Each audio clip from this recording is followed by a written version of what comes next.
Ang mga tahimik na tao ay may posibilidad na maging makasarili. Masaya silang gumugugol ng oras ng mag-isa at kadalasang sinasarili ang mga problema sa halip na i-broadcast ang mga ito sa iba. Sila ay natural na may pagkakapareho sa maraming katangian ng mga introvert, kabilang ang isang malakas na pakiramdam ng sarili at isang makulay na panloob na mundo. Sobrang pribado nila na pinapanatili nila ang karamihan sa kanilang mga iniisip at nararamdaman sa kanilang sarili. Mas marami silang oras sa pakikinig kaysa sa pagsasalita, kaya marami ang hindi sigurado kung anong iniisip nila. Para sa mga extrovert, ang kanilang buhay ay parang isang higanting question mark.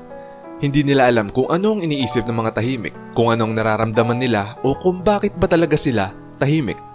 Nangangailangan ng oras at pagsisikap upang masilayan ang pinakakawili-wili at dynamic na mga bahagi ng kanilang personalidad.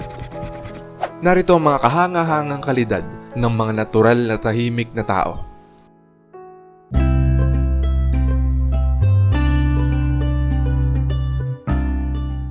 Number 1. Nababasa.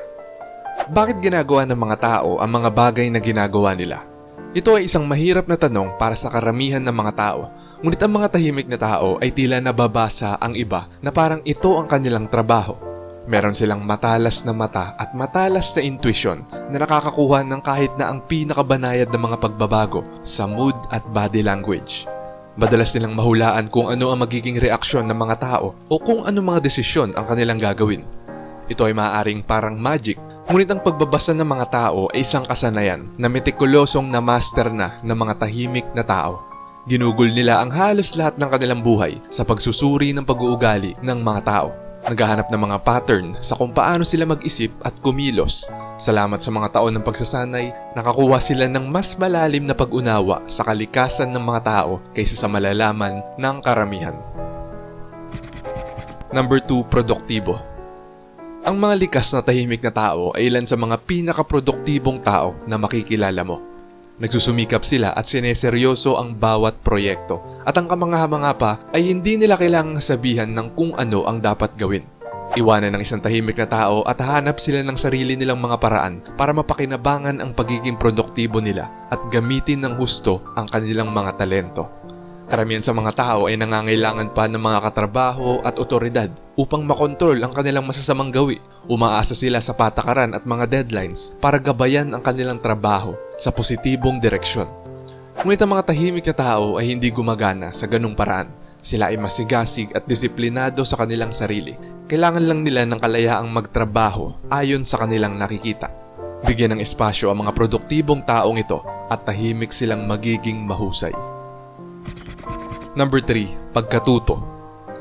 Kung ikaw ay likas na tahimik, malamang na gumugugol ka ng maraming oras sa pagmumuni-muni sa iyong buhay.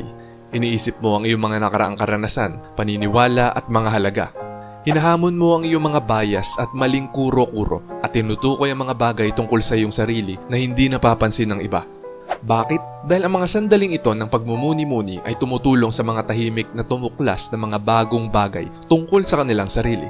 Paminsan-minsan, maaari nilang makaharap ang ilang mahalagang pagtuklas, isang uri ng pagkatuto tungkol sa kanilang sarili, sa kanilang kapaligiran o sa kanilang layunin sa buhay. At bawat isa sa mga pagtuklas na ito ay nagpapataas ng kanilang kamalayan sa sarili at nagpapabuti sa relasyon sa kanilang sarili.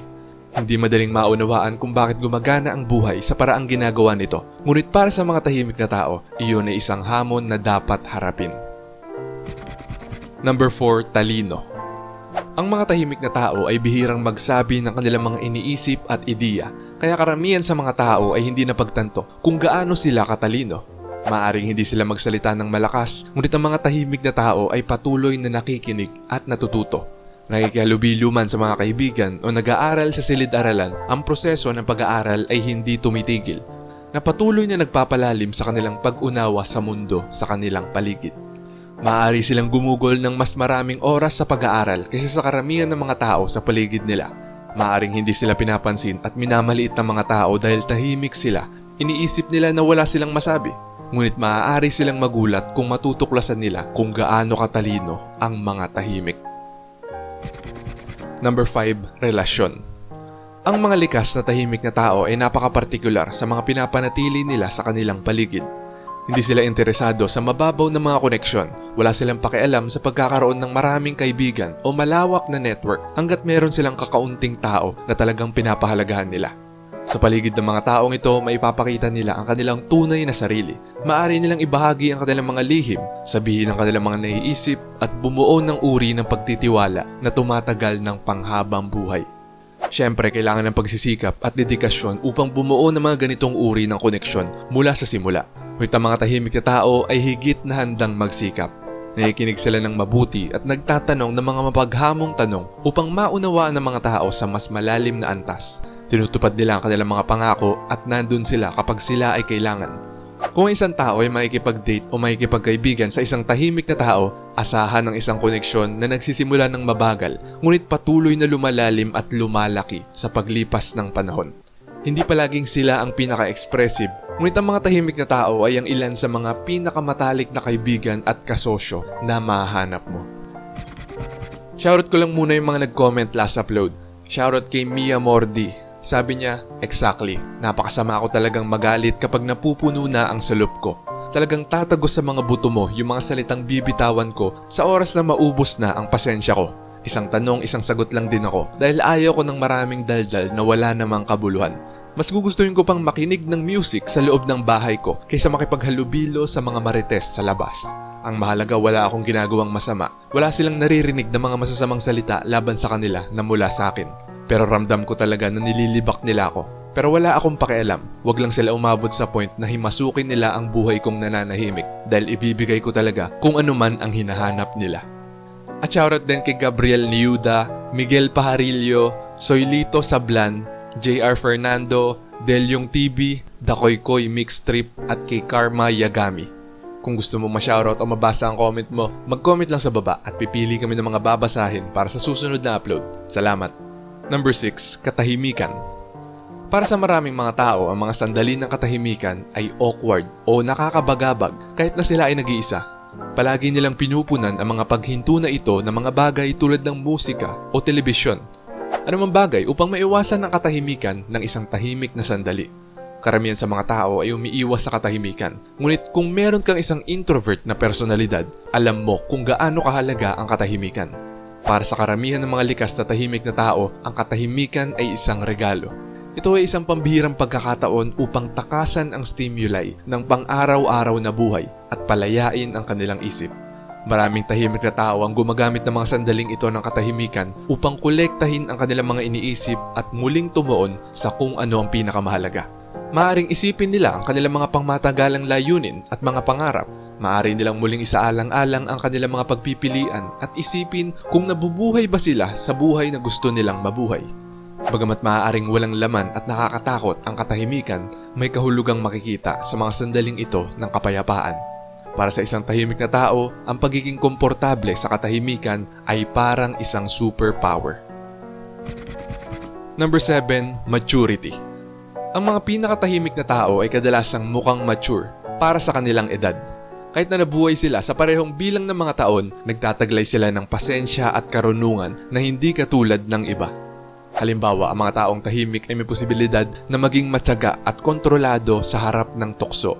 Habang ang iba ay sumusuko sa kanilang mga damdamin, ang mga tahimik ay pinag-iisipan ang kanilang mga desisyon ng mahinahon at komprehensibo.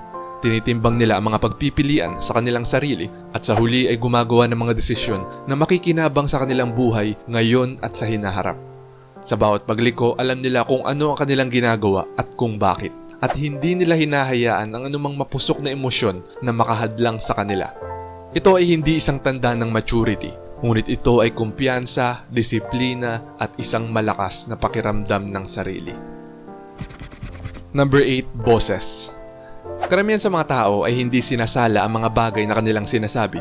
Pinag-uusapan nila kung ano man ang pumapasok sa kanilang mga ulo, hindi alintana kung ito ay maalalahanin, makabuluhan o maging totoo. Ang mga taong tahimik naman sa kabilang banda ay mas partikular at nakalaan. Hindi sila gaanong nagsasalita, ngunit kapag nagsasalita sila, pinag-iisipan nilang mabuti ang kanilang mga sinasabi at nagsasalita ng may intensyon. Sa tuwing ibinubukan nila ang kanilang mga bibig, may inaambag silang makabuluhan sa usapan. Sa makatuwid, ang kanilang mga salita ay nagdadala ng isang uri ng kapangyarihan na pinahahalagahan at nire-respeto ng iba. Talagang pinahalagahan ng mga tao ang kanilang mga input dahil alam nila kung gaano nila maingat na isinasaalang-alang ang mga bawat salita. Kailangan ng isang disiplinadong tao upang piliin ang kanilang mga salita ng matalino. Ngunit sa mga tahimik na tao, ito ay halos normal na para sa kanila. Number 9, composure. Hindi lahat ng kalmado ay tahimik, ngunit karamihan sa mga tahimik na tao ay may posibilidad na maging kalmado. Kadalasan sila ang huling taong nagpapanik sa mga sitwasyong may mataas na pressure. Habang ang iba ay nag-aalala o natataranta, ang mga pinakatahimik sa atin ay nagpapanatili ng hindi matitinag na composure na nakatuon sa paglutas ng mga problema sa halip na lumikha ng higit pa sa mga ito. Walang isang dahilan kung bakit gumagana ng maayos ang mga taong tahimik sa ilalim ng pressure. Marahil ito ay dahil nahaharap sila sa mga panggigipit sa buong buhay nila. Ano man ang dahilan, kung ang mundo ay gumuho sa paligid mo, ang isang tahimik na tao ang dapat nakasama mo. At number 10, pinuno. Karaniwan nating iniisip ang mga pinuno bilang mga palakaibigan at extrovert, ngunit ang mga pinakatahimik na tao ay maaari ding maging mahusay na mga pinuno. Ang ilan sa mga pinakakilalang pinuno sa buong kasaysayan ay tahimik. Si Abraham Lincoln, halimbawa, ay kilalang tahimik. Ginugol niya ang karamihan sa kanyang oras sa pakikinig sa halip na makipag-usap at kilala sa kanyang kalmado at matyagang pag-uugali. Ang pananatiling tahimik ang nagbibigay daan sa kanya na maunawaan ang mga opinyon ng mga tao sa mas malalim na antas. Nalutas niya ang mga salungatan, nagne-navigate sa mga mahihirap na sitwasyon at nagbibigay ng inspirasyon sa iba't ibang grupo. Paano? Sa pamamagitan ng pagpapanatiling bukas ng kanyang isip at sarado ng kanyang bibig. Sa kasamaang palad, ang mga tahimik na tao tulad ng mga introvert ay karaniwang hindi naunawaan. Sa loob ng mahabang panahon, tinanggap na ng ating lipunan ang mga extrovert na katangian at dinediscourage ang mga introvert. Halimbawa, pinapalagay ng maraming tao na kung hindi ka nagsasalita, tiyak na may mali. Expected na sa ating lipunan na sabihin ang ating isipan sa bawat pagkakataon.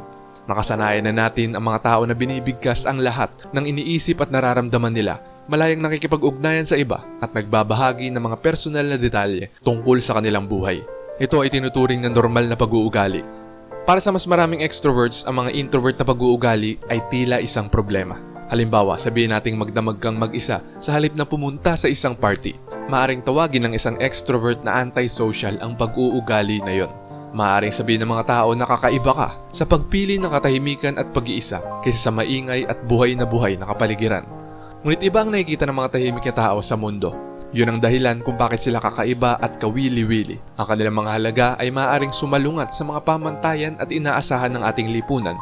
Ngunit nagtataglay sila ng iba pang hindi kapani-paniwalang mga katangian na ginagawa silang kawili-wili, maaasahan at higit sa lahat natatangi. Sa kasamaang palad, karamihan sa mga tao ay hindi naghuhukay ng malalim upang makita ang mga katangiang yon para sa kanilang sarili. Alam mo ba ng malaking pagkakamali kung mamaliitin ang mga tahimik o mga introvert na tao? Panoorin mo dito kung bakit.